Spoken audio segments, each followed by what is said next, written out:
Alors, Sylviane, on va maintenant passer à la seconde table ronde de l'après-midi et elle concerne un sujet qui vous tient à cœur et qui est le management, la mobilisation et la formation pour le climat.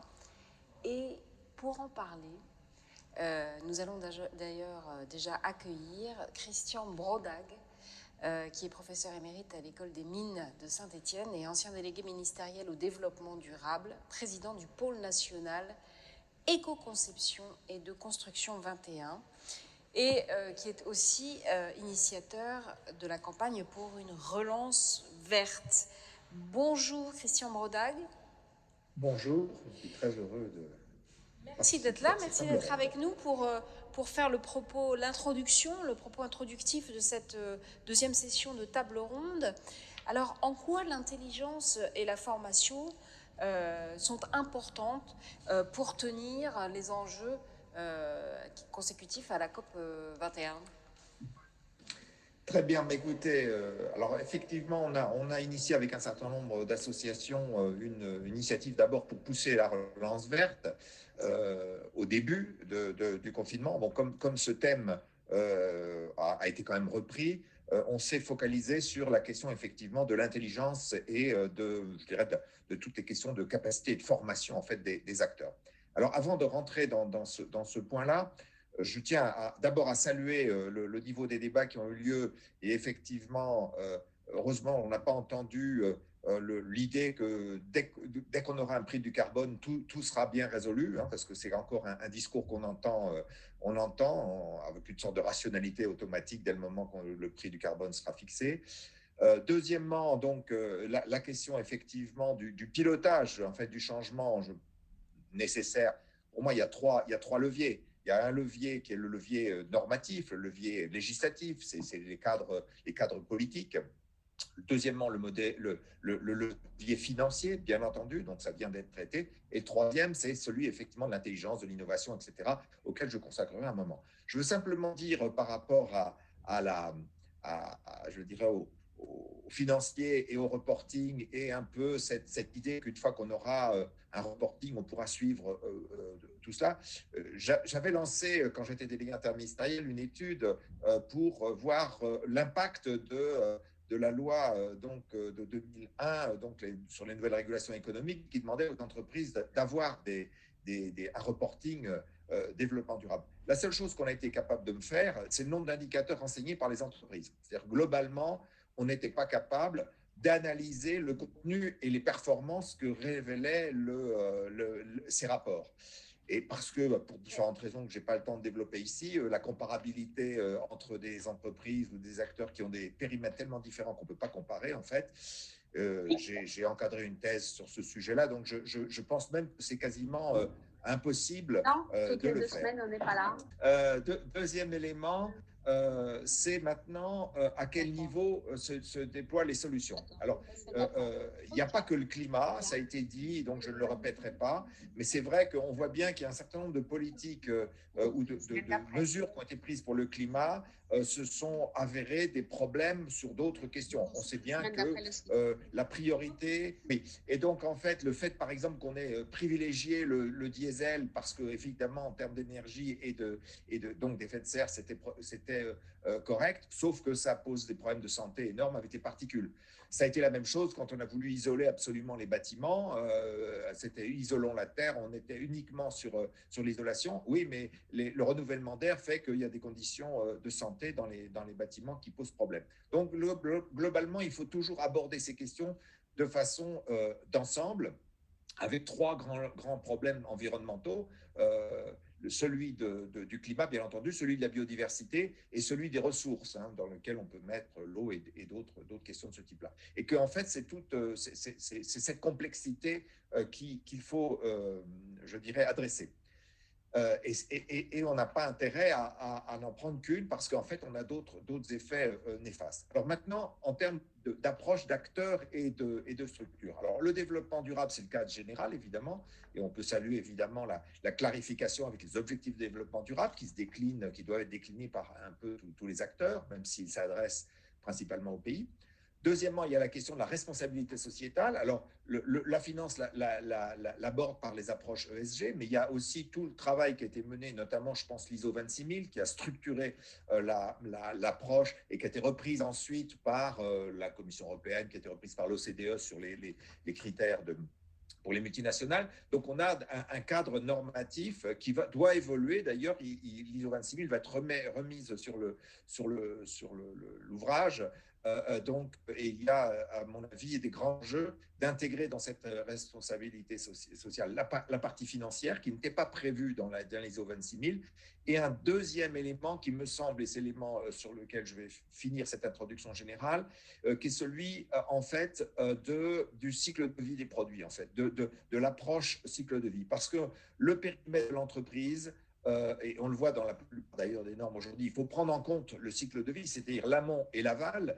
Et on voit bien, par exemple, en matière climatique, on est sur des engagements français, mais sur le périmètre des émissions nationales, et que l'empreinte carbone, elle est supérieure, elle est le double, notre empreinte carbone est le double de ce qu'on émet sur notre propre territoire, parce qu'on importe des produits, des services d'autres pays qui, eux, émettent, la Chine ou d'autres. Donc, en fait, l'approche nationale ne tient plus. Et surtout, en plus, on veut relocaliser en France des activités industrielles. On va importer leur sac à dos écologique derrière. On va importer tous leurs impacts. Donc, il faut prendre en compte, effectivement, complètement cette approche de cycle de vie, y compris dans les projets et je dirais, dans les approches que l'on va financer. Donc, il n'y a pas que les entreprises, il y a les projets. Et alors, je descends aussi à une échelle, et je finis, c'est que finalement, quand on regarde qu'est-ce qu'on cherche à faire, on cherche à faire l'empreinte écologique. Vous savez, l'empreinte écologique, c'est le nombre de planètes, de surface de planètes qu'on utilise. En fait, quand on dit qu'on utilise 3 planètes, c'est en fait, on n'en utilise qu'une. Mais il y a 2 planètes qui sont toutes les ressources fossiles qui ont été enterrées dans le sol. Et donc aujourd'hui, le passage au renouvelable, le passage eh bien, ça veut dire qu'on va avoir le territoire, on va avoir une production sur les territoires de toutes les richesses. Et donc, énergie renouvelable, économie circulaire, tout se passe aujourd'hui sur les territoires à une échelle fine, à une échelle locale, à gérer localement. Et donc, en fait, ces questions-là posent des problèmes de coûts de transaction, de connaissances et d'activité des acteurs sur les territoires. Et donc, pour finir, nous avons un changement. Alors, on a évoqué, Bertrand Badré a évoqué le changement individuel. En fait, on a un changement à toutes les échelles. Et comment on pilote ce changement à toutes les échelles? Eh bien, il y a de la sensibilisation, de la formation, de l'accompagnement au projet, etc. Donc, il y a tout un niveau de connaissance qui est important. Et je vais donner 2 exemples issus des 2 associations que je préside. La première, c'est le pôle éco-conception. On accompagne donc les entreprises dans la conception des produits et des services en prenant en compte l'ensemble du cycle de vie et l'ensemble des enjeux environnementaux. Eh bien, on a fait une étude sur le retour économique de l'éco-conception. On voit qu'en fait, il y a plus, je dirais, de recours positifs. En général, c'est positif, mais pratiquement, on gagne plus d'argent quand l'éco-conception intègre l'ensemble des étapes et l'ensemble des produits parce que c'est une approche structurée et surtout quand il y a innovation produit ou innovation service. Donc, c'est autour de cette innovation, mais dans les produits et les services, pas simplement de la super technologie innovante qui va faire qu'on va gagner le jackpot. Non, c'est vraiment l'innovation organisationnelle. Voilà, je m'arrête. Et dernier point, c'est ce qu'on a eu pour la question de la construction, par exemple, la rénovation, qui est un enjeu fondamental. L'Europe nous dit de diminuer 60% des émissions dans le secteur de la construction avec donc la rénovation. Eh bien, il faut aller vers de la rénovation profonde. Et on sait aujourd'hui qu'il y a des solutions qui existent, mais il faut les identifier, les diffuser. Donc, il y a tout un sujet effectivement autour de cette formation. Donc, je m'adresse aux financiers. Financer aussi l'intelligence, c'est un moyen d'avoir de bons projets, de bonnes entreprises et de bons acteurs pour être à la hauteur et il faut financer cette formation. Merci. Voilà, là aussi un grand merci, Christian, avec Christian Brodag également, ces enjeux depuis bien longtemps en action avec cette inspiration qui a été celle que tu nous as donnée pour agir depuis de longues dates sur ces questions. Et je dois dire que lorsque tu parles d'intelligence, J'ajouterai volontiers à chaque fois intelligence collective, parce que c'est bien ce que tu évoques. On doit agir en écosystème, on doit agir avec nos parties prenantes, on doit agir avec une réflexion multi-acteurs en permanence pour que les choses puissent effectivement être concrètement réalisées et avec le maximum d'efficacité. Donc c'est cette logique d'alliance qui prédomine chaque fois dans tout ce que tu as voulu faire, développer et que tu viens encore de nous démontrer avec brio. Moi, je voulais te remercier aussi pour cette logique de la relance verte que nous avons menée tous ensemble depuis cette pandémie, avec cette nécessité d'agir pour une relance économique autant qu'on y arrivera. L'année 2021, pour cela, sera essentielle. Il va falloir que l'on arrive à faire repartir notre économie dans le bon sens, qu'on reprenne de la croissance autant que faire se peut, mais autrement, parce qu'il ne s'agit pas d'une croissance telle qu'il y a eu des erreurs, peut-être trop souvent auparavant, mais avec ces nouveaux paradigmes dont tu nous as parlé. Donc cette croissance autrement, cette capacité à agir différemment, tous ensemble, sur les territoires, avec les différents acteurs. Nous l'avons tenté avec ce collectif Relance Verte. Vous pouvez regarder le site web qui a été développé à ce sujet avec beaucoup de webinaires, beaucoup d'éléments qui, en visio, permettent aux uns et aux autres d'accéder librement, gratuitement à beaucoup d'informations, et ça, c'est très important. Nous, à la Société d'encouragement, c'est notre vœu le plus cher. Partageons, initions, lançons, mais aussi ne réinventons pas la poudre lorsque les bonnes pratiques existent, lorsque les experts ont déjà développé les idées, les façons de faire, et surtout démontrer que ça marche. Alors, comment faire pour justement partager? Partageons et continuons. Allons toujours en tentant d'être aussi pédagogues et évidemment compris, puisque tout ceci, c'est une complexité vraiment grande dans un monde qui se complexifie et qui devient un monde probablement en ce moment tout particulièrement un monde à risque, mais en l'occurrence pour mieux trouver les clés, pour les partager et pour développer des bonnes pratiques, eh bien, nous avons des experts qui peuvent le faire. Anne Giraud, c'en est une que beaucoup d'entre vous connaissez déjà, bien entendu, présidente de l'association Bilan Carbone. Ça, c'est maintenant une nouvelle présidente dans une association ancienne et tellement experte de ces questions-là. Mais en l'occurrence, Anne a été aussi la directrice générale de l'Agence parisienne du climat. Elle a eu une carrière dans bien des domaines sur ces sujets. Elle sait ce qu'il en est lorsqu'il s'agit de se former, de former les autres. Elle enseigne également très régulièrement.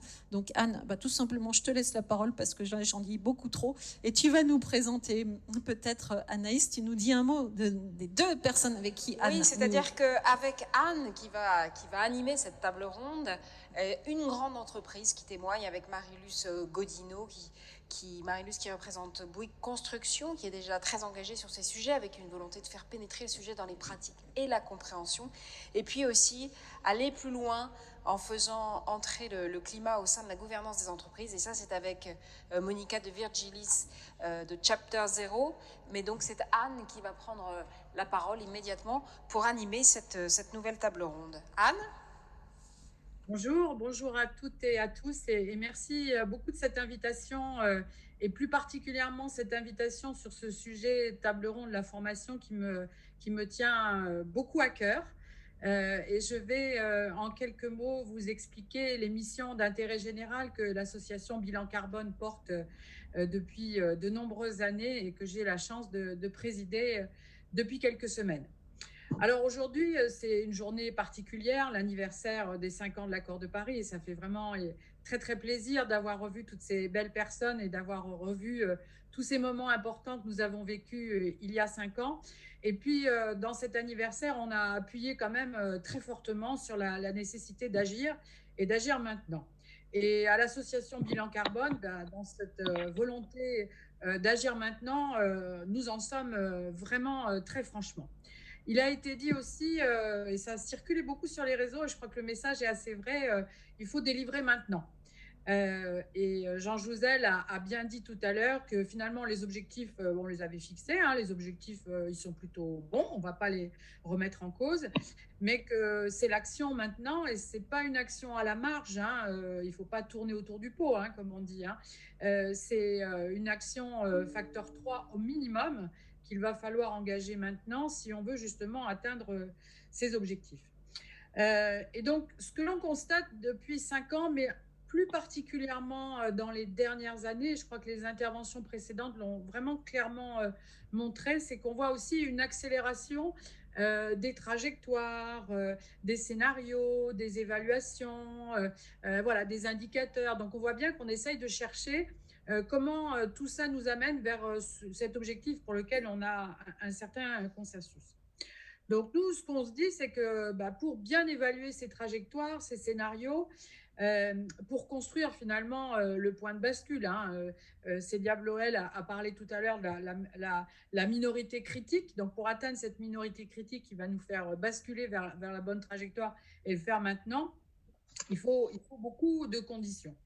Alors, nous, à l'ABC, on n'a pas toutes les conditions, mais on considère qu'on porte assez fortement quelques-unes de ces conditions, et c'est ça que je voulais partager avec vous. Et je pense que les 2 exemples qui seront donnés tout à l'heure par Marie-Luce, et je sais que le groupe Bouygues en général a une activité extrêmement forte, puisque j'ai carrément commencé ma journée avec le groupe Bouygues sur France Inter ce matin avec l'annonce de l'engagement climat. Et je sais que ça a été un fil rouge de toute la journée. Et puis Monica, qui porte ce sujet si important que Pierre a rappelé tout à l'heure, que même si à tous les niveaux on est bien formé, etc., si on n'a pas convaincu le plus haut niveau de la direction, on va marcher avec un pied qui va être un peu fragile, et ça va finalement fragiliser tout l'ensemble du parcours. Donc nous, à l'association Bilan Carbone, il ne faut pas que je reprenne l'Agence parisienne du climat, à l'association Bilan Carbone, on porte donc quelques-unes de ces conditions, et je voudrais les regrouper autour de 2 sujets. 1, compter. 2, former. Comme ça, les choses sont simples. Compter, et quand on dit compter, il faut bien compter. Il faut bien compter, il faut bien évaluer, il faut pouvoir ajuster à partir de ce que l'on compte.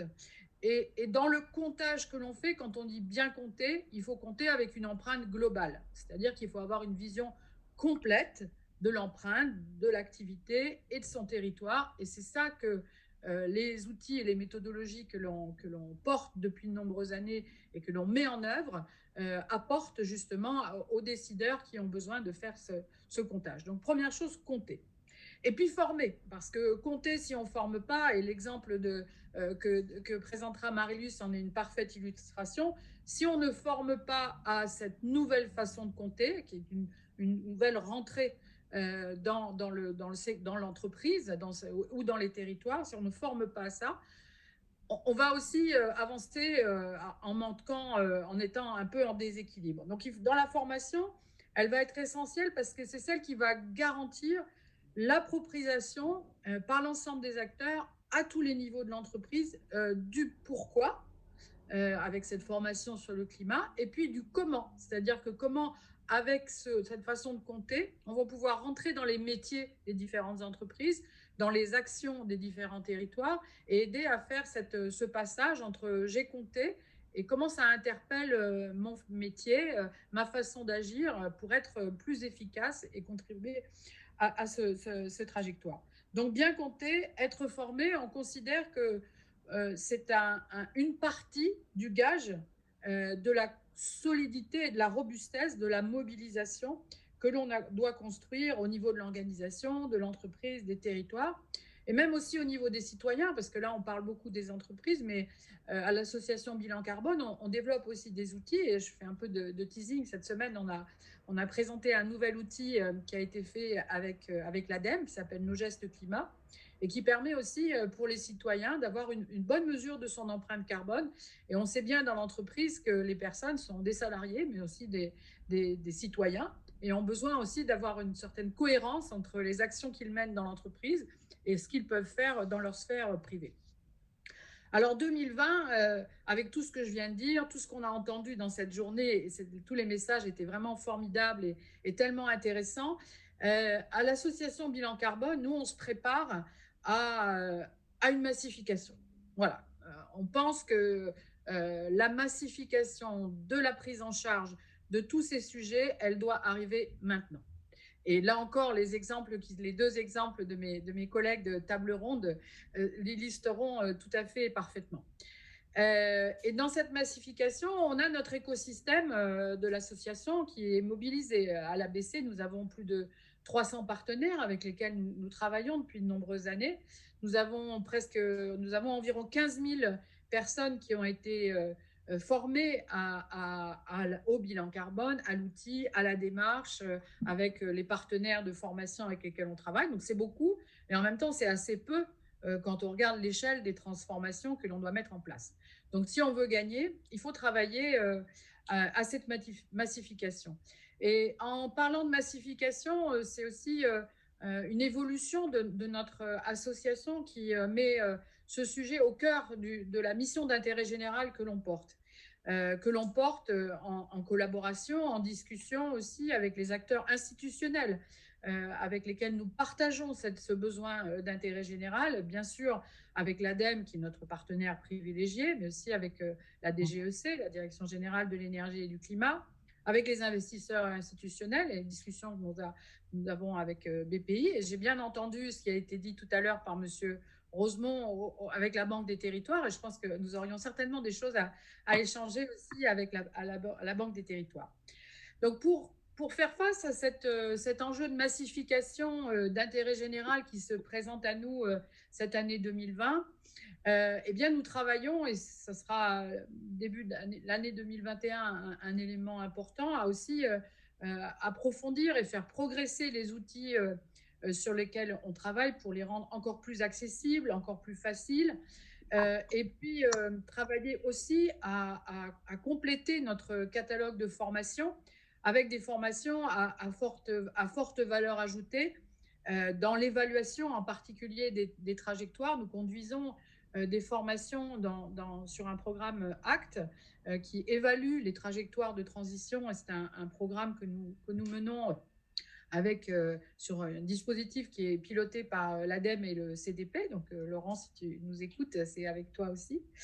Et donc, ce que nous aimons bien dans ce volet formation, c'est de parler d'un parcours de maturité. Ça a été dit tout à l'heure, on ne va pas tout changer tout de suite. Donc, il faut un certain temps de maturation de l'ensemble de ces sujets. Et de ce parcours de maturité, il se construit autour de 3 axes. La première axe, c'est la comptabilité carbone. Comptabilité carbone au sens général, comptabilité technique, comptabilité financière, comptabilité comptable, et nous réfléchissons et nous discutons, d'ailleurs nous avons dans notre gouvernance des relations avec l'ordre des experts comptables pour que la comptabilité carbone ne soit pas un outil à part, mais soit un outil bien intégré et que l'ensemble de cette profession comprenne le sujet et l'intègre. Et que tout ça fasse partie des outils de pilotage de l'entreprise. Et je crois que là encore, les 2 exemples qui vont suivre vont parfaitement l'illustrer. Donc, comptabilité carbone, outils de pilotage.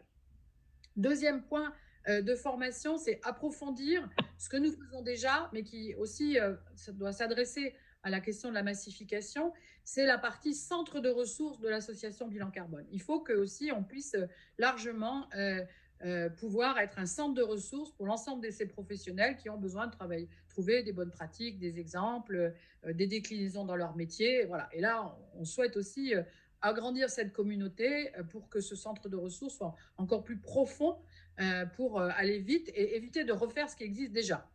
Voilà, refaire bien ce qui existe déjà, qui est bien, et pas refaire les mauvaises choses. Et puis l'accompagnement aussi, j'ai beaucoup parlé de méthode bilan carbone, mais dans ce volet formation, approfondissement, eh bien, il y a différentes étapes. Ces différentes étapes, c'est la compta carbone, mais c'est aussi le système de management de gaz à effet de serre, et puis c'est l'accompagnement à l'évaluation des transitions. Donc voilà, 2020, ça sera ce basculement. 2021, c'est l'approfondissement et le portage de toutes ces actions stratégiques Alors bien sûr, il reste beaucoup à faire et je suis vraiment heureuse d'avoir eu cette séquence pour contribuer à vous présenter cela, peut-être convaincre ou informer des acteurs qui sont autour de la table et qui ne nous connaissent pas suffisamment. Et puis faire partie de toutes celles et ceux qui veulent progresser maintenant sur le chemin de la transition, de la neutralité carbone et puis globalement des objectifs de développement durable. Donc voilà ce que je voulais partager avec vous dans cette première partie et je sais que mes collègues qui vont suivre vont venir encore plus renforcer ce sujet de la formation avec des exemples précis. Voilà, merci déjà pour cela et je passe la parole. Je crois que c'est Marie-Luce maintenant qui va intervenir et avec une actualité très chaude, on va dire. Marie-Luce Codino pour Bouygues Construction. On vous écoute. Bonjour à tous. Vous m'entendez bien, j'espère. C'est bon? Très bien. Très bien. Oui, effectivement, Anne l'a dit, on a une actualité assez chaude aujourd'hui pour le groupe Bouygues dans son ensemble, hein, puisque le groupe Bouygues a dévoilé ce matin sa stratégie climat qui est en ligne avec les accords de Paris dont on fête donc le 5e anniversaire. Et donc, Bouygues Construction, qui est une filiale du groupe Bouygues, a profité de tout l'exercice pour revoir sa feuille de route. Alors, nous, on avait déjà une feuille de route climat qu'on avait réalisée les années passées, hein, depuis 2016, avec des objectifs chiffrés. Mais là, on a décidé d'aller vraiment plus loin. Alors, c'est une stratégie climat qui repose pour Bouygues Construction sur 2 leviers. Le premier levier, c'est évidemment une réduction des émissions de gaz à effet de serre, hein, sur les scopes, si je peux parler en scope, les scopes 1, 2 et 3A, donc 3 amont. Donc vraiment, c'était important pour nous de prendre cet engagement complet avec un engagement de réduire d'ici 2030 de 30% l'intensité de nos émissions sur une base 2019. Et puis le deuxième pilier de notre stratégie, c'est de travailler sur la mise à disposition, les compétences, les savoir-faire pour mettre à disposition des solutions au service d'une transition bas carbone, alors les fermes solaires, les bâtiments à énergie positive, les éoliennes offshore, etc. Et j'en passe. Alors c'est bien de définir des ambitions, mais en parallèle de ces ambitions, ce qu'on a construit cette année, c'est un plan d'action concret pour réussir à les atteindre. Parce que les chiffres, c'est bien, mais comment est-ce qu'on fait? Et donc, on a travaillé en interne et avec nos partenaires et nos fournisseurs pour ces sujets-là, parce que déjà, il y a 80% de nos émissions qui proviennent des éléments qu'on incorpore dans nos ouvrages. Alors, on doit absolument travailler avec tout notre écosystème, mais il faut aussi changer nos méthodes de travail, changer nos comportements de façon importante. Alors, ça peut être sur des sujets qui paraissent parfois plus anecdotiques, hein, que ce soit sur nos déplacements, le Green IT, mais c'est quand même des choses qui vont impacter le quotidien des collaborateurs. Et donc, c'est des changements de comportement qu'il faut qu'ils intègrent.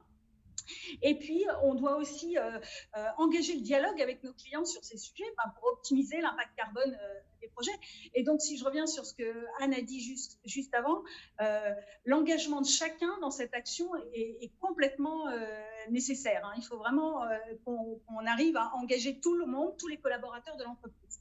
Et donc, c'est pourquoi, dès le départ, quand on a décidé avec la direction générale de revoir notre stratégie climat, on a eu la conviction qu'au-delà de toutes les actions concrètes qu'on allait imaginer, et il y en a beaucoup, il y a 2 facteurs clés qui étaient très, très importants pour qu'on ait une chance d'aboutir à l'ambition qu'on allait se fixer. D'une part, l'implication pleine et entière du top management de l'entreprise, et d'autre part, la sensibilisation et la formation des collaborateurs.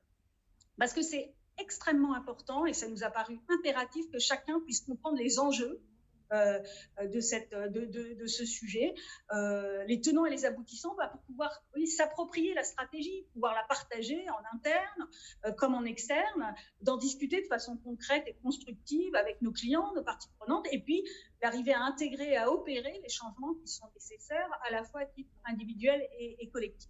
C'est pour ça que l'engagement, en même temps que cet engagement chiffré de réduction des émissions de gaz à effet de serre, on a pris un engagement, un de nos premiers engagements, c'est de former 100% de notre population état cadre sur ces sujets. 100%, donc c'est plusieurs dizaines de milliers de collaborateurs qu'on va former sur ce sujet. Alors on a commencé déjà dès le travail de révision de notre stratégie carbone, hein, on a décidé au niveau de la direction générale de solliciter l'ensemble du comité de management de l'entreprise, donc une petite quarantaine de personnes, déjà pour co-construire cette stratégie. Et ça, on a associé également de nombreuses filières dans l'entreprise, hein, bien sûr les responsables de développement durable, hein, bien sûr, mais tout ce qui est achat, ingénierie, filière commerce, travaux, tout le monde s'y est mis. Il y a eu une mobilisation exceptionnelle. Et on a passé beaucoup de temps, et le management de l'entreprise a passé énormément de temps sur ce sujet. C'est plusieurs centaines d'heures dont on parle de façon cumulative. Et pour arriver à faire ce travail, eh ben, on les a formés, on les a sensibilisés. Alors, on les a sensibilisés à quoi? D'une part, sur des sujets plutôt généraux. Les sujets de changement climatique, exactement qu'est-ce que c'est quoi les réalités physiques derrière, c'est quoi exactement les émissions de gaz à effet de serre. Puis ensuite, on est entré dans des sujets toujours généraux, mais plus précis sur la comptabilité carbone. Qu'est-ce qu'on compte? C'est quoi ces sujets de scope dont on entend parler? Qu'est-ce que ça couvre? Qu'est-ce que ça recouvre dans l'absolu? Et qu'est-ce que ça recouvre pour nos activités? Et puis ensuite, on est rentré dans une phase encore plus concrète, où on les a formés sous forme de petits zooms thématiques pour leur donner une idée des solutions qui étaient mises en œuvre ou qui pourraient être mises en œuvre dans nos activités.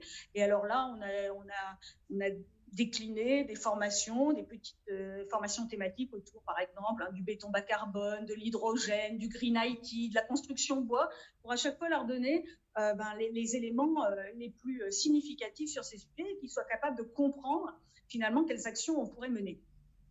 Et donc, je vous le disais, hein, sur ces sujets, la sensibilisation et la formation, c'est indispensable. Et donc, le plan d'action comporte, comme je vous l'ai dit, un volet formation et sensibilisation très important.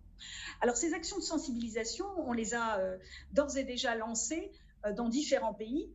Pour beaucoup de collaborateurs, on a commencé à déployer la fresque du climat à une très large échelle, en formant des ambassadeurs et en commençant la déclinaison. Et aujourd'hui, il y a plusieurs centaines de personnes qui ont d'ores et déjà participé dans l'entreprise, dans différents pays, en France, en Grande-Bretagne, en Asie, et dans nos différents pays d'implantation, voilà, qui ont participé à cet exercice de sensibilisation.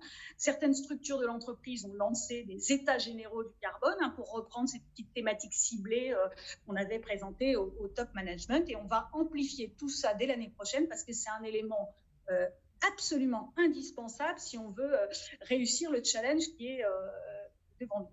Parce que, en fait, contrairement à ce qu'on peut penser, malgré la communication grand public, hein, qui est relayée sur ces thèmes, finalement, beaucoup de collaborateurs dans l'entreprise, ils sont très appétents, très en attente sur ces sujets. Et Anne l'a dit, en tant que citoyens notamment, ils sont vraiment, c'est quelque chose de très important pour eux. Mais finalement, ils ont une compréhension assez superficielle des sujets. Ils ne savent pas forcément en parler et il leur manque des éléments concrets pour pouvoir voir quels sont les leviers d'action qu'ils pourraient mettre en place. Et donc, c'est très important de leur apporter, et c'est ce qu'on a essayé de faire dans ce plan de formation, des réponses courtes, claires. Et c'est ça dont je mentionnais tout à l'heure, la partie Zoom thématique dont je parlais. De façon extrêmement concrète, c'est quoi? Ces Zooms thématiques, c'est des petites séquences de 30 minutes. Il y a 15 minutes qui sont consacrées à la présentation par un expert d'un sujet. Et puis, il y a 15 minutes qui permettent de répondre aux différentes questions que ça peut soulever. Alors évidemment, cette année, hein, puisqu'on a commencé les séances cette année, toutes les séquences ont été réalisées à distance. Moi, je voudrais partager avec vous un retour d'expérience. C'est que tous les collaborateurs qu'on a commencé à former de cette façon-là, on a trouvé qu'il y avait une grande efficacité. Parce qu'en termes de timing, c'est des séquences qui sont appropriables par les gens, c'est relativement court, ça donne des réponses extrêmement précises. Et donc, on va le généraliser au plus vite. Alors, je vous en ai donné quelques exemples de séquences, hein, mais c'est pour répondre à des questions de qu'est-ce que c'est que l'empreinte carbone, qu'est-ce qu'elle recouvre. Et puis, les collaborateurs ont besoin de beaucoup d'éclairage très factuel, finalement, sur des sujets dont ils entendent parler. L'impact des véhicules électriques, est-ce que c'est bien ou est-ce que c'est en matière de carbone d'avoir un véhicule électrique? quid du sujet des batteries. L'hydrogène, qu'est-ce que c'est? Les green bonds, alors ça c'est un peu plus spécifique, mais comment est-ce que ça peut intervenir? Ils entendent parler de sujets au niveau européen. Bon, qu'est-ce que l'Europe a décidé de faire? Ou alors la construction bois, est-ce que en quoi et quel est combien ça économise en matière de carbone. Donc, c'est vraiment des questions extrêmement concrètes sur lesquelles on intervient. De la même façon, c'est aussi des sujets sur lesquels ils vont avoir des actions eux-mêmes. Quand on va leur présenter la partie Green IT, par exemple, tout ce qui est numérique responsable, eh ben, ça leur permet de percevoir qu'en matière de numérique responsable, une grande partie de l'empreinte carbone de notre IT, finalement, vient de la production des matériels, des devices qu'ils utilisent, le téléphone, la tablette, l'écran, etc. Et donc, ils ont eux-mêmes, par leur comportement, une capacité à changer les choses. Garder son téléphone mobile plus longtemps et pas le changer au bout du temps initialement imparti. Tant qu'il marche, on le garde. Accepter de recevoir des PC, par exemple, des ordinateurs qui pourraient être reconditionnés parce que y a des fonctions techniques qui nécessitent des ordinateurs très puissants et puis des fonctions plus bureautiques qui nécessitent des ordinateurs moins puissants. Donc, arriver à accepter le fait que voilà, son ordinateur, c'est peut-être un ordinateur de seconde vie, mais qui a les performances adéquate pour pouvoir l'utiliser.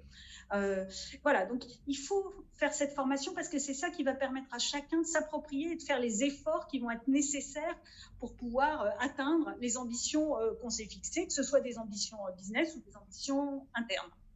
Donc en conclusion, nous, chez Bouygues Construction, on a la conviction que le déploiement d'une stratégie climat ambitieuse, ça passe par un engagement fort des collaborateurs et des dirigeants de l'entreprise, et que les actions donc d'accompagnement au changement, de sensibilisation et de formation, elles doivent faire partie intégrante du plan d'action défini. C'est même un prérequis au plan d'action, et c'est pour ça qu'on a choisi de déployer ce plan et ce programme de formation de très grande ampleur sur le climat, sur le carbone, qui est porté vraiment au plus haut niveau de l'entreprise et qui va irriguer toutes les strates de collaborateurs.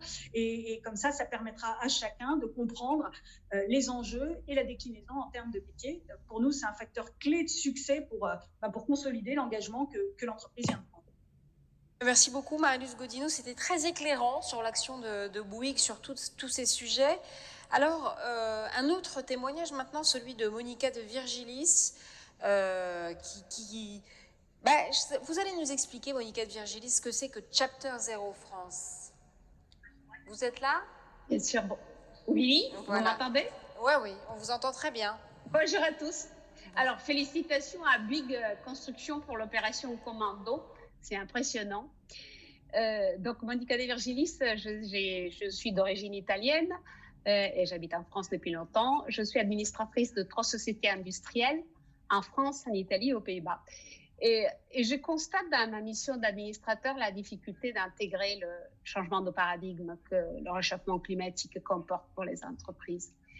Et donc, aujourd'hui, j'interviens en tant que cofondateur et présidente de Chapter Zero France, auquel Pierre a fait un clin d'œil tout à l'heure. Donc, il s'agit d'une association de personnes à but non lucratif et qui a été créée en septembre et inaugurée il y a 15 jours. Donc, c'est la déclinaison officielle de la Climate Governance Initiative mondiale qui a été lancée par le Forum économique mondial en 2019. Et le champ d'action est l'intersection entre gouvernance et climat. Donc, c'est un champ très, très ciblé. L'objectif est la mobilisation des conseils d'administration dans la transformation du modèle économique des entreprises en ligne avec les accords de Paris. Alors, l'association rejoint de nombreux pays dans cette démarche. Chacun a lancé son propre chapter national. Environ 25 chapters sont actifs à travers le monde. Il y en a 7 en opération, la Grande-Bretagne, l'Italie, la Malaisie, la Russie, la Suisse, le Canada et maintenant la France depuis 15 jours. L'association Chapter Zero France s'inscrit dans la vision évoquée par Christian. J'ai bien aimé son ouverture. 1, l'impact de l'intelligence collective et 2, une logique intégrée. Donc en intégrant 1, la dimension sociale, donc la transition juste, Et bien que focalisé climat, nous partageons complètement la nécessité de traiter le sujet de façon globale, donc avec économie circulaire et biodiversité. Et donc, justement parce que le sujet climat est de par sa nature systémique, interconnecté, et que c'est difficile. Et donc, nous croyons que l'éducation à nous, administrateurs, est nécessaire pour une prise de décision informée. Alors, les administrateurs non exécutifs ont beaucoup de pouvoir et peu de compétences spécifiques sur ces enjeux. Donc, la longue marche, le marathon vers le zéro émission net va impliquer pour les boards des dilemmes, des décisions vraiment difficiles pour lesquelles il n'y a pas de bon ou mauvais aujourd'hui parce que les choses se feront avec le temps. Donc, les décisions, c'est pour ça que j'évoque des dilemmes. Alors, comme Pierre l'a bien dit, les administrateurs doivent se mobiliser dans la transition car la prise en compte du changement climatique rentre dans leur devoir de vigilance parce qu'il y a des risques, il y a des opportunités et donc, comme ça a été évoqué tout à l'heure, innovation produit, innovation service, plein d'opportunités aussi, il n'y a pas que des risques. Et les administrateurs ne se doivent pas de devenir des experts, c'est aux dirigeants de maîtriser le sujet dans le détail. Par contre, les administrateurs non exécutifs doivent comprendre les enjeux essentiels, doivent savoir quand challenger et quand soutenir le management. Donc, Chapter Zero France fait 3 choses. 1, de la formation et de l'échange. 2, de la prise de parole ciblée. 3, de l'information. Donc, de l'information, de l'échange, c'est sous forme de disponibilité d'outils d'auto-évaluation qui sont en ligne sur notre site, des ateliers, des séminaires et des conférences, vraiment ciblés pour les administrateurs. De la prise de parole ciblée, alors sur des sujets très précis. Par exemple, on a travaillé une réponse à la consultation IFRS sur l'extra-financier qui a été évoqué tout à l'heure. Et ça a été développé par le réseau global des chapters. Et je suis fière de dire aux speakers qui ont évoqué ce sujet tout à l'heure, entre autres, c'est que c'est 100% aligné avec les principes, disons, européens, la place du social, la double matérialité, la prise en compte des externalités des émissions, donc scope 1, 2, 3. Donc, on publiera ça vendredi. Et 3, je disais de l'information, donc on essaye de sélectionner des documents pertinents pour les administrateurs. Donc, l'association, c'est une toute petite structure, que du bénévolat, nous ne développons pas de contenu, mais nous organisons la prise de parole, le contenu de tiers, en s'assurant que ce soit bien adapté aux besoins des administrateurs, que ce soit du concret, immédiatement utilisable pour la prise des décisions, pour poser les bonnes questions. Donc, l'association s'adresse aux administrateurs qui découvrent et aussi aux administrateurs qui sont déjà plus avancés.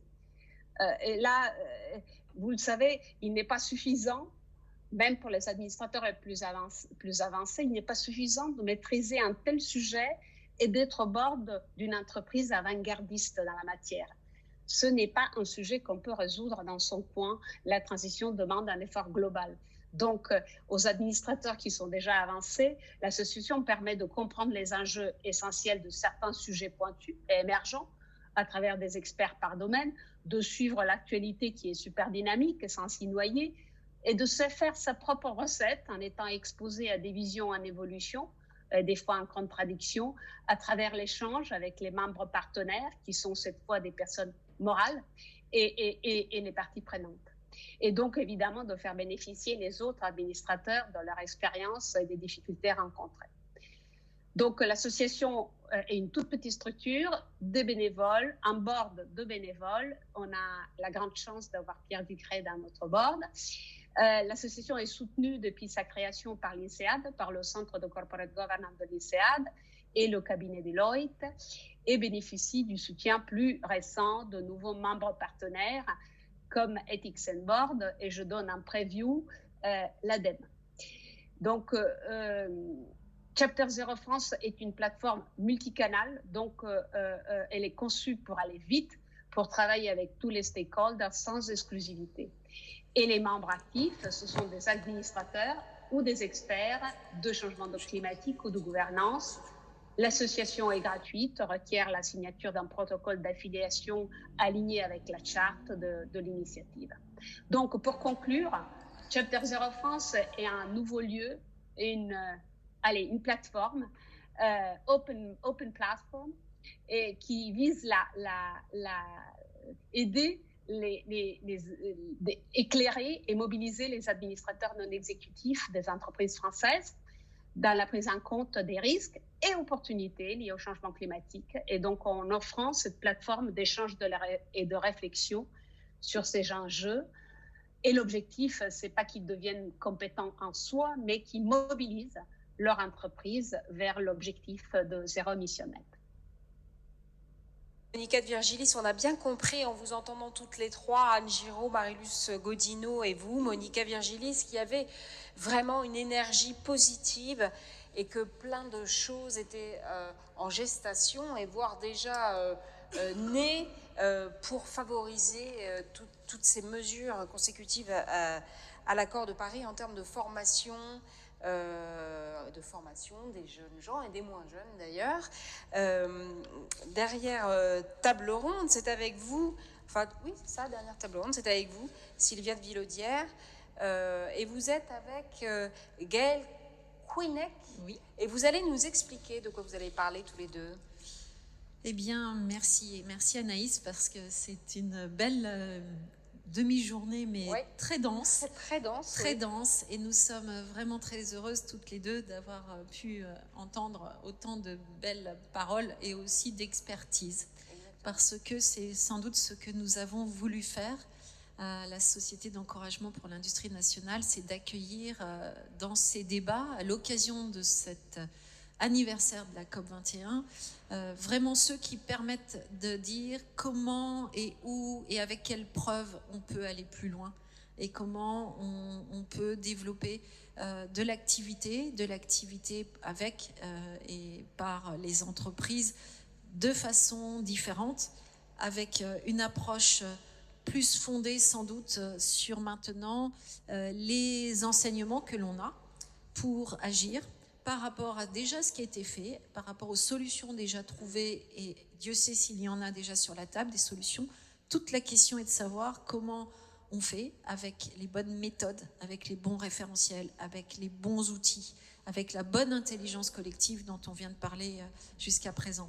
Alors pour cela, eh bien effectivement, là je change 2-3 minutes de casquette. Oui, c'est ça. Je change de casquette parce que c'est vrai que vous m'avez entendu et vu tout à l'heure comme ancienne coordinatrice générale de Solutions comme 21 et je là, suis tellement fière de cela. Vous allez intervenir comme cofondatrice du Cercle de l'expertise à mission. C'est cela. CEM. Parce que ça, c'est mon dernier bébé, si je puis dire. Et nous sommes 2 cofondatrices à avoir créé ce bébé-là, voulu le lancer, voulu l'imaginer. Et avec Anne Giraud, pour ne rien vous dévoiler, Anaïs, eh bien, vous êtes, et nous sommes ensemble là, avec vous tous, pour la première fois en train d'expliquer ce qu'est ce cercle de l'expertise à mission que nous avons voulu initier pour rassembler, vous l'avez sans doute compris, eh bien, parmi les meilleurs experts qui peuvent effectivement agir utilement, qui, en tout état de cause, ont en eux, dans leur ADN, vraiment ce partage, premièrement du sentiment d'urgence, ce sentiment d'urgence à relever le défi du dérèglement climatique. Ça, c'est vraiment totalement partagé. Nous tous, experts de ce cercle, nous savons ô combien ce sujet-là, il n'est pas devant nous, il est déjà là depuis longtemps, depuis très longtemps, et il va en s'accélérant. Et il faut trouver les bonnes formules pour agir plus vite que le dérèglement n'agit lui-même.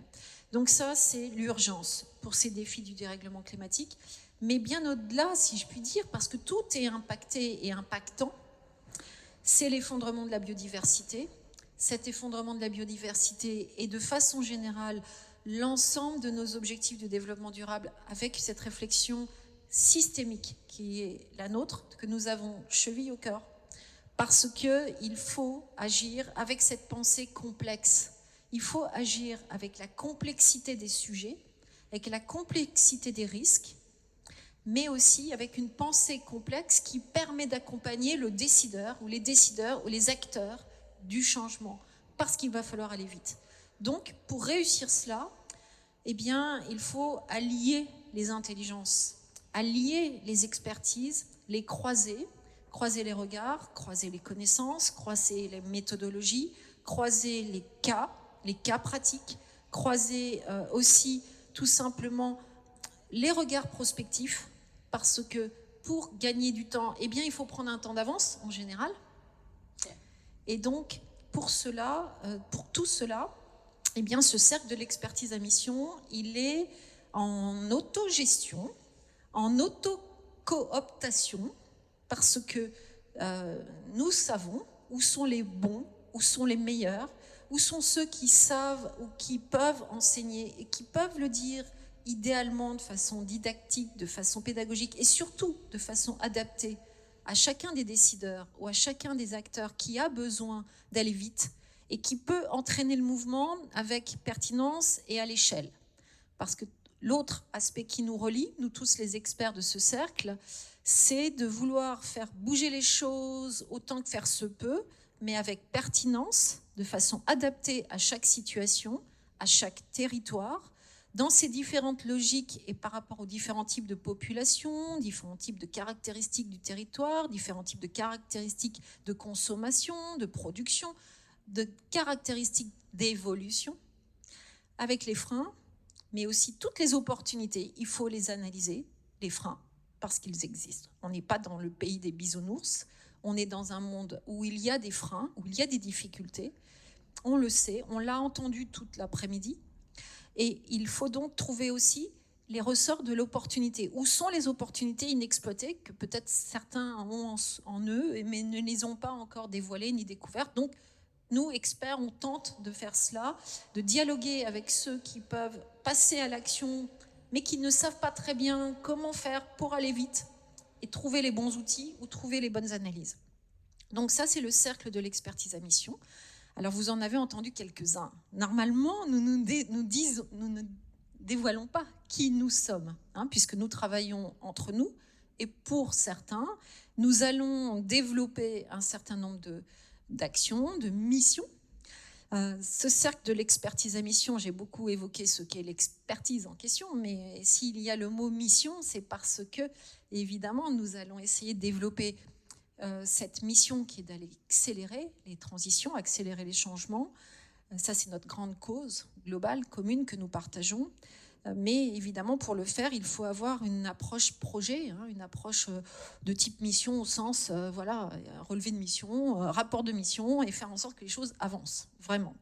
Donc, on le fait avec vraiment vigueur et avec des experts de tous les champs et de toutes les disciplines dont on a commencé à parler aujourd'hui, mais bien entendu, d'autres continueront à nous rejoindre et nous allons développer ces travaux à partir de cette année 2021, parce qu'il y a bien entendu beaucoup de choses à faire, notamment dans le cadre de la relance dont on parlait, pour cette transition qui permette une transition. C'est le bon moment finalement, en période de crise, en période de difficulté, que d'innover, on le voit bien, avec ces nouveaux outils, cette digitalisation ou bien d'autres aspects qui peuvent nous apprendre à travailler autrement et à aller plus vite dans les transitions.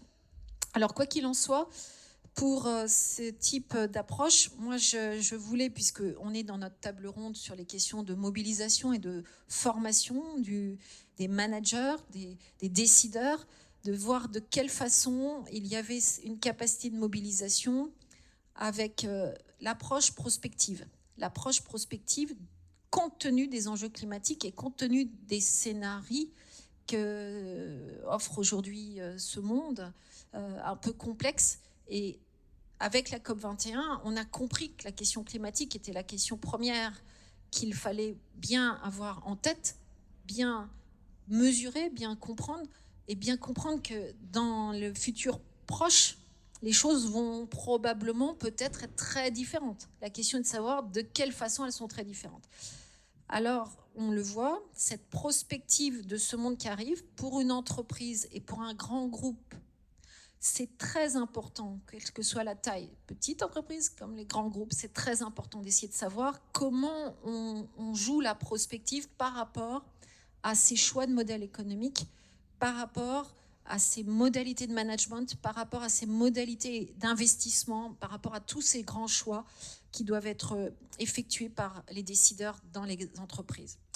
Et donc, je vais avec vous ce soir vous parler du cas de ce grand groupe mondial français d'origine, à Clermont-Ferrand, toujours situé, dont le siège social est toujours situé à Clermont-Ferrand. Et je sais ô combien c'était important pour ses fondateurs que ce soit dans nos régions, au cœur de nos régions françaises, que ce groupe puisse trouver toute son inspiration profonde.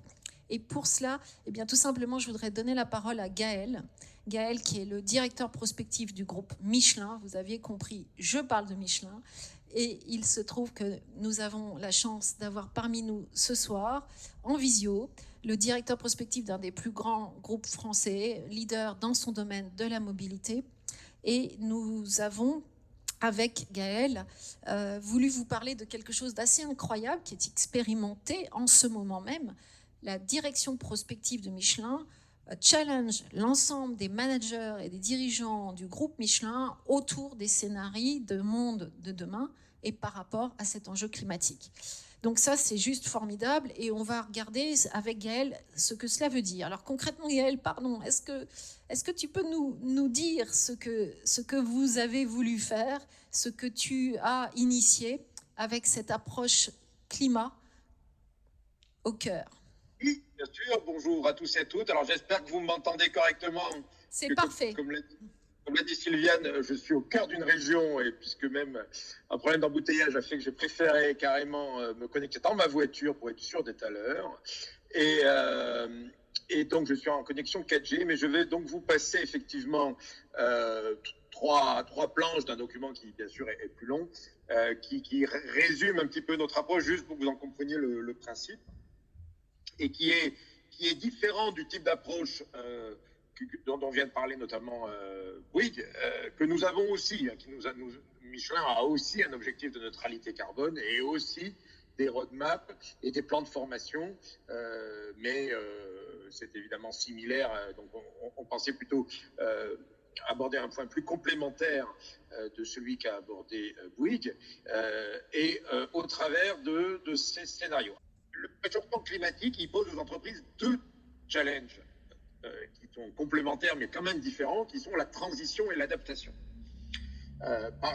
Donc la transition, c'est régler son footprint environnemental, c'est-à-dire en gros devenir neutre en carbone quand on parle de réchauffement climatique. Il y a d'autres impacts environnementaux, bien sûr. L'adaptation, c'est adapter son business model à l'évolution du monde, ce qui est en gros la finalité d'une mission prospective dans l'entreprise. Et donc moi, comme tu l'as dit, je suis responsable de la prospective et non pas du développement durable, même si ce sont mes très proches collègues. Et donc là, l'exercice dont je vais parler, il s'agit d'essayer d'imaginer la façon dont le monde, l'environnement business de Michelin plus exactement, va réagir aux faits climatiques et à la fois à la dégradation de l'environnement et à la fois à la lutte contre cette dégradation de l'environnement et contre le réchauffement climatique. Donc, puisque évidemment Michelin ne pèse à lui tout seul que 0,0017% des émissions, donc même quand nous serons neutres, on n'aura pas réglé le problème de la planète. Et je dirais même que les grandes entreprises qui sont aujourd'hui quand même très largement mobilisées, le CAC 40, et au niveau mondial, on va dire les équivalents du CAC 40 sont très mobilisés, mais ils ne font que 25% du PIB, donc je suppose environ 25% des émissions. Donc de toute façon, nous le savons bien, le problème va bien au-delà, et il est énergétique, etc., et il implique des changements de comportement des citoyens et des plus petites entreprises. Donc, en même temps que l'on engage l'entreprise dans devenons neutres, il faut engager l'entreprise sur comment s'adapter au futur possible, plausible, du monde de demain face à ce défi du réchauffement climatique qui est bien sûr immense. Et c'est ça l'objet de la démarche que l'on mène actuellement, effectivement, avec les partenaires managériaux que nous avons, enfin les directeurs de business units, etc.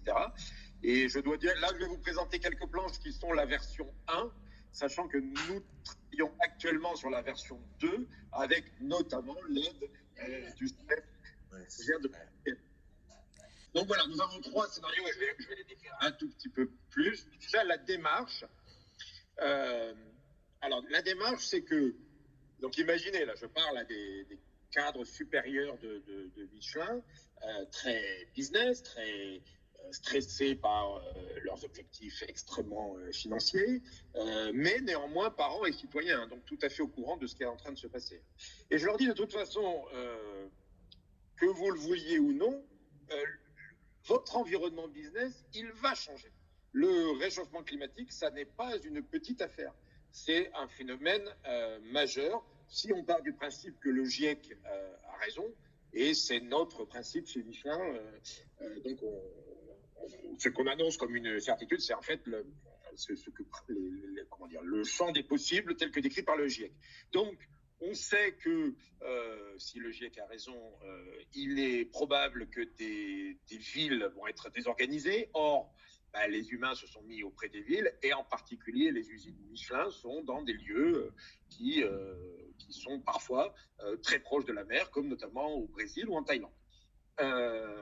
Mais sans aller jusque-là, il va y avoir également, et on le vit déjà d'ailleurs, hein, des dégradations d'infrastructures de transport. Et on a plein de signaux déjà de dégradation accélérée d'infrastructures liées au réchauffement, notamment sur les routes, mais aussi sur les trains. On a eu le cas du Rhin, qui, je crois, a coûté plusieurs millions à un certain nombre d'entreprises, dont Bayer. Le Rhin qui était à sec et donc qui a énormément perturbé la logistique de Bayer et autres. Et donc, on va avoir, on le sait, des événements qui vont de plus en plus perturber le supply chain. Donc, c'est l'occasion d'expliquer, un peu comme l'expliquait Marie-Luz, ça veut dire quoi le réchauffement climatique. Des fois, les gens ont des tsunamis en tête. Alors, on dit non, c'est pas vraiment ça. C'est des événements extrêmes. Mais voilà, ça va être une usine arrêtée une semaine la première année, puis 3 semaines la suivante, puis à la fin 6 mois, puis un jour on n'en pourra plus, puis on la fermera. C'est ça l'histoire du réchauffement climatique. Et c'est à ça qu'il faut se préparer. On a également des usines qui aujourd'hui ne sont pas climatisées et qui demain le seraient. Donc, imaginez le surcoût et également le challenge que ça fait sur l'objectif de cette usine d'être neutre en carbone, si elle doit désormais être climatisée. Je rappelle au passage que évidemment, notre produit phare, c'est pas le seul, mais de très loin notre produit phare, c'est le pneumatique, et que le pneumatique est un produit qui est cuit, donc qui consomme quand même beaucoup d'énergie. C'est du caoutchouc cuit à très haute température pour être extrêmement schématique. Donc voilà, donc on dit à nos cas, de toute façon, que vous le vouliez ou non, le réchauffement climatique, c'est important. Deuxième fait, et on l'a bien compris au travers de ce qui vient d'être dit toute la journée, deuxième fait, qui est lié au premier, eh bien les financiers et les actionnaires s'en occupent. Et donc, nous avons des demandes de plus en plus pressantes, et notamment incarnées par un institut ou une task force dont nous sommes sponsors, qui est la TCFD, donc qui a décrit tout un schéma que vous connaissez bien, donc je vais passer très vite, mais qui en fait incite les entreprises à avoir une stratégie de transition, mais aussi d'adaptation. Et concrètement, on sait en prospective, ou du moins on affirme en prospective, que les business non verts auront plus de mal à se financer, ou se financeront plus cher que les business verts, et que de toute façon, on sera soumis à des reporting. Et Laurent, qui nous écoute peut-être tout en ayant coupé son micro, le sait bien, avec le CDP. Et donc, et la première étape d'ailleurs que recommande la TCFD, c'est ce dont je vais vous parler, à savoir des scénarios. C'est de faire des scénarios, parce que c'est la méthode prospective la plus communément admise pour essayer de décrire les futurs possibles, les différentes pistes vers lesquelles une communauté, donc là en l'occurrence le monde, peut s'engager. Alors voilà, les fameux 3 futurs possibles. Et une fois de plus, on est en train de sophistiquer un petit peu cette approche avec notamment l'aide du SEM. Mais en gros, il y a 3 grandes voies possibles face au phénomène du réchauffement climatique. Et on fait travailler les équipes sur ce que ça veut dire pour leur entité. Donc, il y a le déni, le découplage et la décroissance. Donc, le déni, c'est, comme le mot l'indique, et on l'appelle le delightful nightmare. Donc, on a pris des titres volontairement ambigus, parce que là, on essaie, et un peu choquant, quoi, on essaie de faire bouger les lignes. Voilà, elle vous dit toujours le delightful, pour vous, messieurs, dames, pour nous qui sommes les privilégiés de la planète, mais le nightmare pour de plus en plus, au point que l'on doit s'en protéger, et c'est l'image du château fort. Donc, c'est le scénario, hélas, de Paris, où les COP n'atteindraient pas leurs objectifs, et quelque part, au-delà de quelques rares pionniers, on ne résoudrait pas le problème, et donc on évoluerait vers des taux de réchauffement qu'on n'ose pas imaginer. Le deuxième, à l'autre opposé, plutôt, je vais prendre ce qu'on appelle le greenoir effort. Il irait presque jusqu'à de la décroissance, ce qui est par définition antinomique de la notion de développement durable, parce que la notion de développement durable, elle inclut de la croissance, ne serait-ce que pour digérer la croissance de la population et voire même permettre à ceux aux populations les plus défavorisées d'atteindre un niveau de confort matériel auquel elles aspirent, somme toute, légitimement. Peut-être un peu moins élevé que le nôtre, qui est peut-être excessif, ça ce sont des débats, mais en tout cas difficile d'argumenter sur la décroissance à un Somalien. Et comme je le dis parfois, donc il y a quand même un certain nombre de millions, voire de milliards de gens dans le monde pour qui le schéma de décroissance n'est juste pas entendable. Mais on peut imaginer que dans certains endroits, on en vient dans des efforts de guerre. C'est l'image souvent qu'on prend, parce qu'elle a 2 notions. Elle a la notion de transfert de ressources.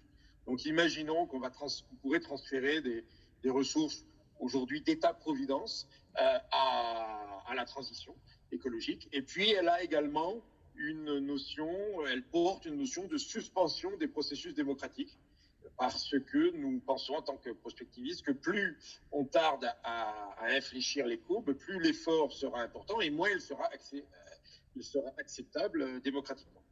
Et puis il y a le troisième qu'on a appelé le Connected Miracle, donc Miracles, le S est très important, celui du milieu, qui est, on parle aussi parfois de chevalier vert, qui va être le fait que des entreprises, peut-être, ou des groupes d'États comme l'Europe, ou comme la Californie, des États du CAC 40, ou ceux dont on vient de parler, Bouygues Construction, Michelin et beaucoup d'autres, heureusement, arrivent à inventer un modèle qui conjugue profit et planète en neutralisant, en décarbonant leurs activités. Mais cela suppose dans certains cas des sauts technologiques qu'on n'a pas aujourd'hui. Donc c'est souvent ce qu'on objecte. On n'a pas toutes ces technologies. Par exemple, l'hydrogène est prometteur mais n'est pas encore complètement vert. Mais on ne les a aussi jamais autant cherché. Donc là aussi, on a une notion vers vide, sur laquelle on travaille avec les collègues. Donc à partir de ces 3 voies très schématiques, vous voyez dessous, on les détaille un petit peu plus quand même en type d'effort, et puis il y a bien sûr plus de matériel, des narratifs, des tableaux de chiffres, etc. Mais on finit par avoir, j'espère que vous voyez toujours mon écran, on finit par faire des... Peut-être simplement maintenant te demander, Gaël, comment les managers, les dirigeants du groupe qui ont pu commencer à travailler en atelier sur ces scénarios, tu leur as présenté les réflexions, les évolutions, les différentes pistes.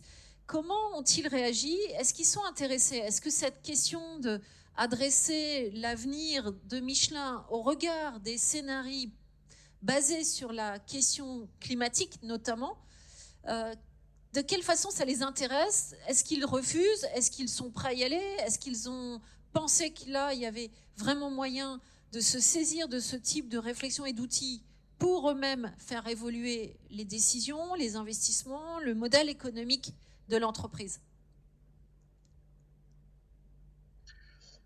Alors, parce que avec d'autres matériels, ça fait 2 ou 3 ans qu'on fait la même chose. Et je me rappelle, quand on était associé à la COP 21, il fallait, par exemple, tout le temps expliquer, quand j'appelais un dirigeant pour lui dire, voilà, on prépare la COP 21. Ah, c'est quoi la COP? Maintenant, on n'a plus besoin de dire c'est quoi la COP. C'est très clair. Ils savent même qu'on est entre la 25 et la 26. Alors, évidemment, c'est hétérogène. Évidemment, il y a des gens plus convaincus que d'autres. Mais globalement, je sens une très très nette évolution. Et probablement cette année, le rapport avec la crise Covid est indirect, mais on peut le constater quand même. Il y a une prise de conscience. Il faut bien comprendre que nous sommes cadres supérieurs 8 heures par jour. Les 16 heures qui restent, nous sommes parents et citoyens, même si on dort un peu. Et qu'on écoute les informations, et qu'on a en général des familles. Et que finalement, il y a une tension. Il y avait même souvent une tension. Et moi, j'ai été frappé souvent des business units, y compris à l'étranger, y compris sur des domaines très, très industriels, le faisaient un petit peu parce qu'il fallait le faire, quoi, au départ. Et quand je dis le faisait, ce sont des ateliers qui vont de 2 heures à 2 jours. Donc là, disons qu'on était peut-être sur le format 2 heures. Vraiment, l'entité qui, bon, allez, ok, je vais le faire, mais que ça prenne pas trop de temps quand même. Et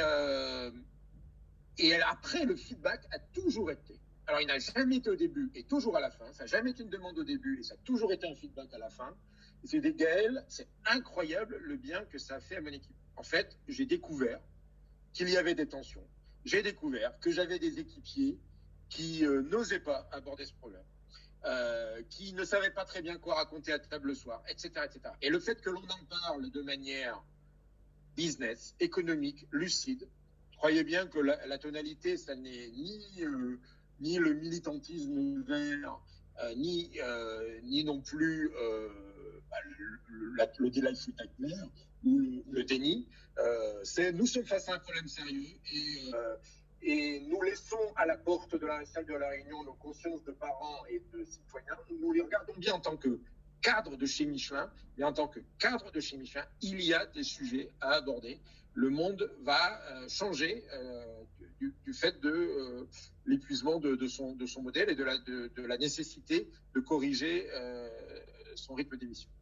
Alors, donc, juste un point, Gaël, une dernière question. Est-ce que ces évolutions, cette démarche prospective basée sur la question climatique et ces trajectoires, est-ce que finalement c'est fiable quand même pour tenir le modèle? Dès lors qu'on est en ce moment en crise, qu'il y a des ruptures dans tous les domaines, y compris des ruptures tous les risques psychosociaux, tous ces sujets qui aujourd'hui nous emparent et qui malheureusement touchent tellement d'acteurs, touchent aussi beaucoup sans doute de collaborateurs de l'entreprise, beaucoup tout simplement les hommes et les femmes que nous sommes tous impactés par ces sujets aujourd'hui, par exemple de pandémie, mais bien d'autres, les risques, on le voit, des questions de terrorisme ou des questions de cyberattaque ou toute une série de choses qui sont devant nous encore probablement pour beaucoup et peut-être bien d'autres qui risquent d'arriver. Est-ce que tout ça, ça ne va pas déstructurer complètement les différents scénarios et du coup, la capacité à bâtir un modèle économique sur la base de scénarios de cette nature? Alors, ça, c'est clairement pour ça qu'on les met à jour. Mais sincèrement, ils ne seront pas radicalement différents. On est en train d'y travailler. Ce qui peut changer éventuellement, c'est la vitesse. Il y a une différence confortable entre la prospective et la prédiction. Là, on est sur un cadre général d'évolution du monde. On n'a pas des tableaux de chiffres extrêmement détaillés à 50 ans. Mais je dirais que évidemment, la tension s'accroît parce que quelque part, le désir de développement durable, le désir du durable dans le développement s'est accru cette année. Ça, vraiment, je le constate dans les entreprises. Il s'est accru. Par contre, effectivement, c'est un énorme transfert de ressources qui est nécessaire et les ressources, aujourd'hui, elles sont consacrées à payer beaucoup de gens à ne pas produire, à rester chez eux. Et donc là, il y a un gros point d'interrogation sur la pérennité économique et la capacité économique à opérer les transformations. Mais puisque ta question précédente portait sur l'intérêt des équipes de direction, etc., je le sens plutôt plus fort. Et je dirais même qu'on a là probablement un ciment d'entreprise face à tous ces chaos, qui est le ciment de l'entreprise responsable. Et il y a beaucoup de gens qui sont fiers chez Michelin, mais j'imagine chez Bouygues et tous ceux qui ont témoigné, qui sont fiers que leur entreprise fasse du profit and planet. Tout l'enjeu étant le and, parce que le planète tout court, on sait très bien que ça n'irait pas bien loin. Tout l'enjeu, c'est le and, mais on voit bien que quand on se retrousse les manches, etc., on a des perspectives d'y arriver. Peut-être pas assez vite, peut-être qu'on est parti trop tard collectivement, par rapport notamment aux cibles de température de Paris, mais on sait aussi que chaque dixième de degré compte, et je crois vraiment qu'un mouvement s'est enclenché. Alors effectivement, les perturbations à venir sont nombreuses, mais il y a ce type, en tout cas, le discours de, écoutez, moi j'optimise mon compte de résultat, mon bilan d'actifs est purement financier, et le reste, c'est pour les gouvernements. Ce discours, on peut l'entendre encore, hein, mais on l'entend de moins en moins, et j'observe que ceux qui l'avancent dans les équipes de direction font de moins en moins l'unanimité dans leur. Merci Gaël, parce qu'on va te laisser reprendre la route. On sait qu'il y a encore beaucoup de choses à faire, et cette entreprise qui connaît bien ces sujets, qui a toujours su, probablement et depuis longtemps, prendre les bons virages au bon moment. On pense avec toi et avec toutes les équipes qu'il y a là plein d'optimisme et plein de belles choses à poursuivre pour garder pour nous tous le moral d'ailleurs, hein, parce que il y a tant de choses à faire dans tous ces domaines de prospective et de mobilisation.